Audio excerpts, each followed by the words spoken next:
नमस्कार मित्रांनो, कमळी मालिकेत आपण पाहतो की कमळी आणि सरोजा एका सुरक्षित ठिकाणी लपून राहिलेल्या असतात आणि दोघांच्याही मनामध्ये एकच भीती असते, कामिनी. कारण कामिनी कोणत्याही थराला जाऊ शकते हे त्या दोघींनाही चांगलंच माहिती असतं. सरोजाच्या मनामध्ये सतत एकच विचार सुरू असतो की जोपर्यंत कमळीला तिच्या वडिलांचं सत्य कळत नाही तोपर्यंत ती सुरक्षित राहिली पाहिजे. पण नियतीला काही वेगळंच मंजूर असतं. एके दिवशी कमळी आणि सरोजा मंदिरातून घरी परतत असताना रस्त्यावरच सर्व काही शांत असतं, पण अचानकच काही बंदूकधारी गुंड त्यांच्या समोर येऊन उभे राहतात आणि त्यांच्या हातामध्ये बंदुका असतात आणि त्यांचा निशाणा थेट कमळीवरच असतो. कमळी काही समजून घेण्याच्या आतच एक गुंड बंदूक रोखून म्हणतो, आज कमळी जिवंत राहत नाही आणि जिवंत राहता कामा नाही. तिच्या बापाचं नाव तिला कळता कामा नाही, कळण्याआधीच तिला शेवट व्हायलाच पाहिजे असं म्हणत असतो. हे शब्द ऐकताच सरोजाच्या पायाखालची जमीनच सरकते. तिला समजतं की हा कामिनीचाच डाव आहे आणि ती क्षणाचाही विचार न करता कमळी समोर उभी राहते. कमळी घाबरून म्हणत असते, आई बाजूला हो ना.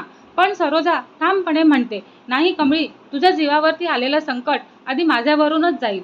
तेवढ्यातच गोळी झाडली जाते.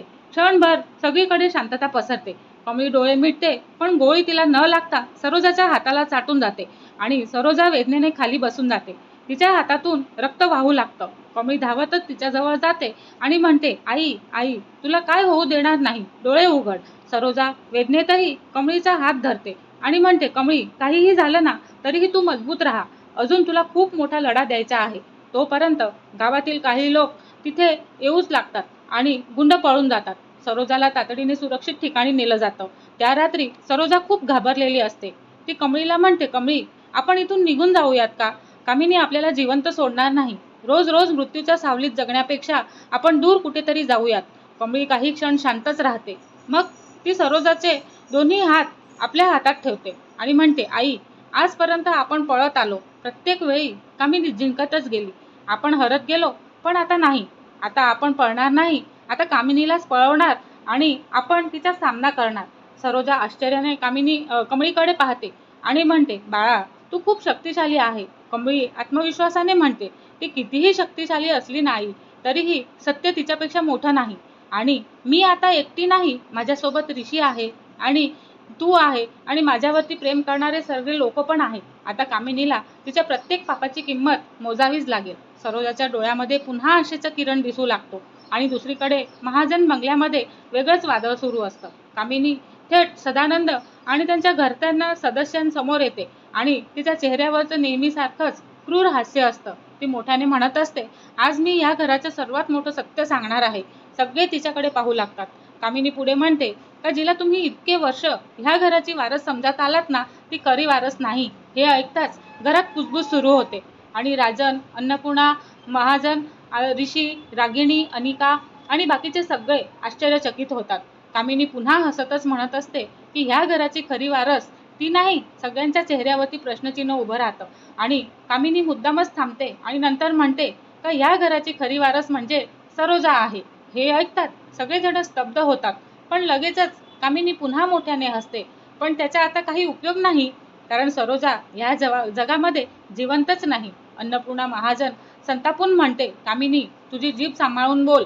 कामिनी तिच्याकडे पाहूच लागते आणि म्हणते की अन्नपूर्णा महाजन, आता तुमच्या ह्या घरावरती काहीच अधिकार नाही.